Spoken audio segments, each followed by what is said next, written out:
Hi there, this is Sean, the Honest Book Reviewer, with another book review.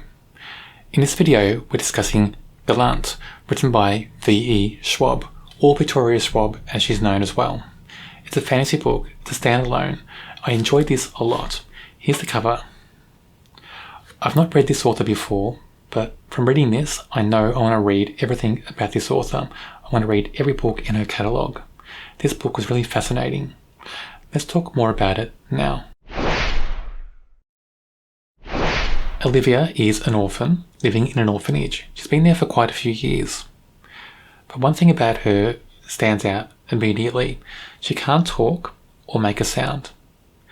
And when I learnt that, I just wondered, how is the author going to develop this character and use this character, being a main character, in the story? Because so much of novels hangs on dialogue.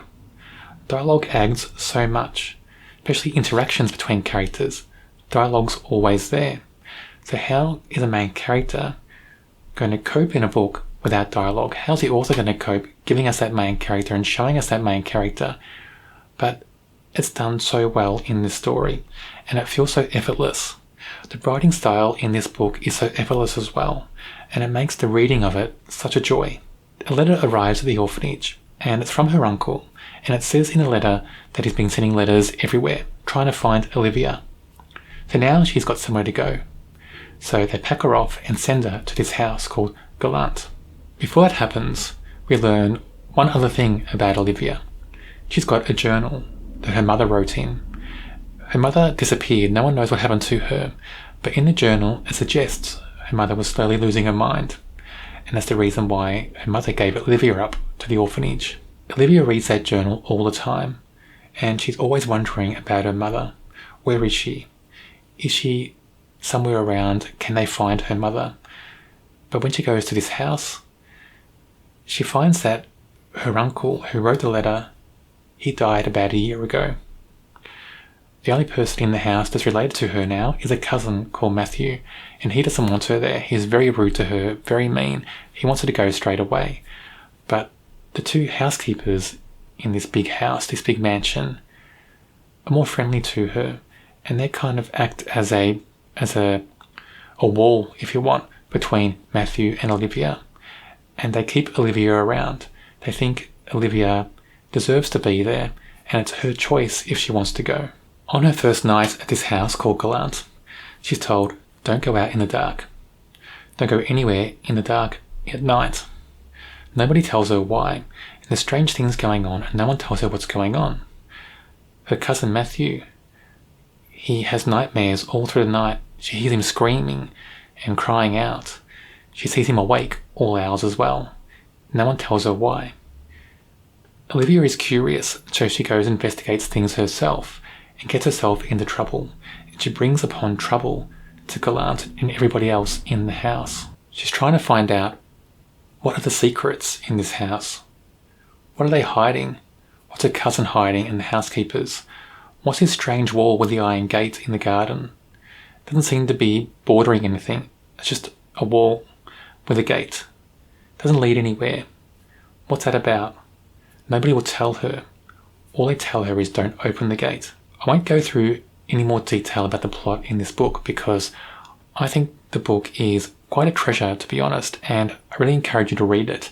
And I want you to read it without knowing everything that's going on in the story.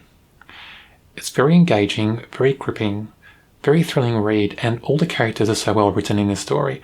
I think every character has a place and a purpose and is written so well and feels so complete.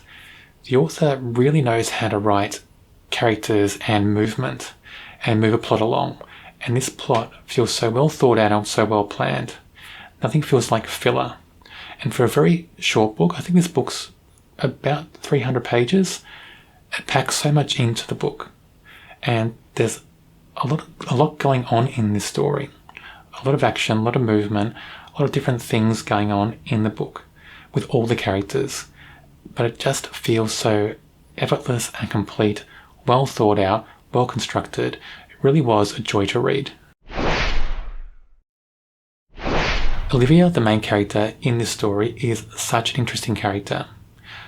A character that can't speak or make noise. as the main character in the book. The author doesn't struggle with the character though, uses the character very well, and finds other ways for the character to communicate with people through drawing, and she draws very well. And I like that. I like the way that the author has imaginative ways for Olivia to communicate with other people in this story.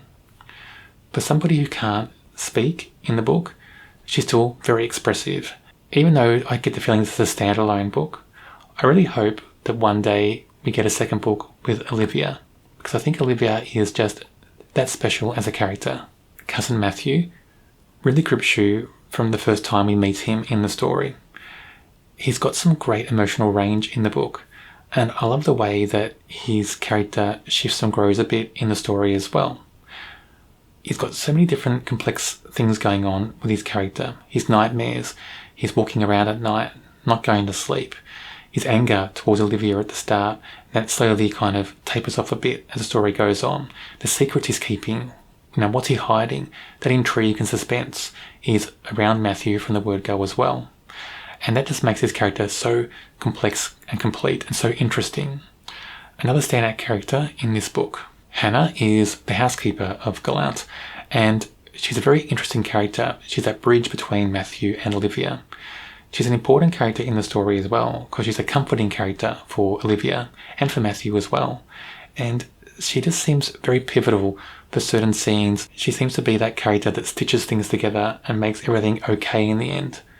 I really like this character. I think she was well needed in the story. She feels very motherly as well, and that was needed for Olivia when Olivia first comes to Gallant. And we need a character like Hannah to kind of be that all-encompassing character that welcomes all and makes everything okay for the other characters that seem to be going through so much turmoil in certain sections of this book.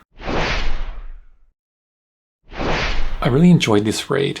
I thought it was just a very well-constructed, well-plotted, well-thought-out book.